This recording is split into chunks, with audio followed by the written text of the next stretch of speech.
হরে কৃষ্ণা, সকলকে উল্টো রথের অনেক অনেক শুভেচ্ছা। আজকে আমার দিনটা এইভাবে শুরু হয়েছে। আজকে চলে গেছিলাম রথ টানতে, আর এখানে রঘুনাথ, জগন্নাথ দেব, সুভদ্রা, বলরাম দেব সকলকে রথে তোলা হচ্ছিল। গিয়ে দেখি, আর এখানে কথিত আছে যে রথের উপরে 4টে কাঁঠাল রয়েছে, সেই কাঁঠাল চুরি করতে গেছিলো জগন্নাথ দেব, রঘুনাথ দেব আর এইদিকে সুভদ্রা আর বলরাম দেব, 4জনা মিলে কাঁঠাল চুরি করতে গেছিলো কোনো এক রাজার বাগানে। সেখানে গিয়ে নাকি তারা ধরা পড়ে গেছিলো।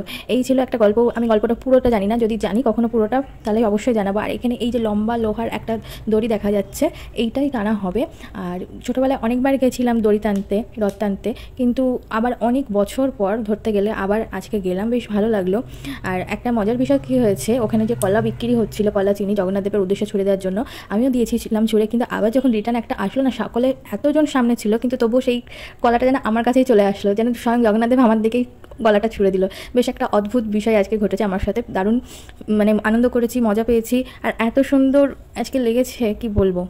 এত সুন্দর অনুভূতি এর আগে কোনোদিনও হয়নি। আজকে যেন একটু অন্যরকম অনুভূতি, একটা ভালো লাগা যে জগন্নাথ দেবের রথ টানতে পেরেছি। আর কিছুটা রথ টানার পরেই আমি ছেড়ে দিয়েছিলাম, যে এত ভিড়, যাতে সকলেই আসছে যে রথ টানার জন্য, তাই জন্য আমি ছেড়ে দিয়ে যাতে একটুখানি ভিডিও করতে পারি, তোমাদের দেখাতে পারি, সেই জন্য আমি রথটা কিছুটা টেনে ছেড়ে দিয়েছি। এখানে দেখো রথ টান চলছে। যোগুদাদা মাসির বাড়ি থেকে তার নিজের বাড়ির উদ্দেশ্যে রওনা দিয়েছে।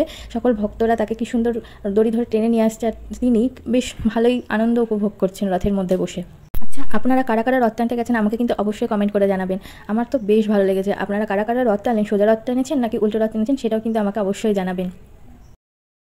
রথ টানের পরে আমরা চলে গেছিলাম বড় গোস্বামী বাড়ির মন্দিরের উদ্দেশ্যে রাধারমণ দর্শনের জন্য।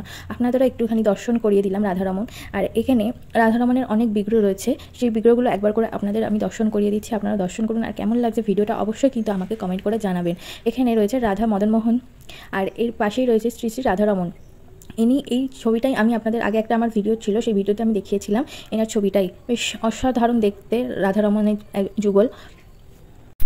আর এখানের মন্দিরেই কিন্তু ওই জগন্নাথ দেব, বলরাম দেব, সুভদ্রা মা আর রঘুনাথ দেব এখানেই কিন্তু ওনারা থাকেন। আজকে যেহেতু ওনাদের রথ টান, তাই ওনাদেরকে সেই রথের উপরে নিয়ে যাওয়া হয়েছে সকল ভক্তদের সাথে সাক্ষাৎ করানোর জন্য।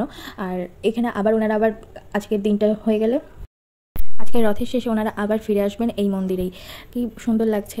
আপনাদের এই যে এত সুন্দর করে ভিডিওটা তুললাম, এই কেমন লাগছে আমাকে কিন্তু অবশ্যই কিন্তু জানাবেন। এইখানে এই যে সিংহাসনটা রয়েছে, এখানেই ওনারা থাকেন জগন্নাথ দেব, এখানেই ওনাদের দাদা আর বোনেদের সাথে এখানেই থাকেন। আর এই যে পুরো ভিডিওটা আমি এখানে একটুখানি আপনাদের দেখিয়ে দিচ্ছি। মন্দিরটা এটা হলো নাট মন্দির, তার পাশে এখানে রয়েছে একটি শিবলিঙ্গ। শিবলিঙ্গটা আপনাদের আমি দর্শন করিয়ে দিচ্ছি। এই যে এখানেই রয়েছে শিবলিঙ্গ, এই যে আপনারা দর্শন করুন শিবলিঙ্গ। আপনারা যারা অনেক ঠাকুর মন্দির দর্শন করতে ভালোবাসেন, তারা কিন্তু এখানে এসে একবার দর্শন করে যেতে পারেন, আপনাদেরও খুব ভালো লাগবে। কিভাবে আসতে হবে সেটা আমাকে কমেন্ট করে জানাবেন, আমি অবশ্যই আপনাদের গাইড করে দেবো কীভাবে আসবেন। ভীষণ ভালো লাগবে। একদিনের জন্য শান্তিপুরে এসে ঘুরে গেলে আপনাদের প্রচণ্ড ভালো লাগবে। ভিডিওটা কেমন লাগলো জানাবেন। আজকের জন্য এই পর্যন্ত।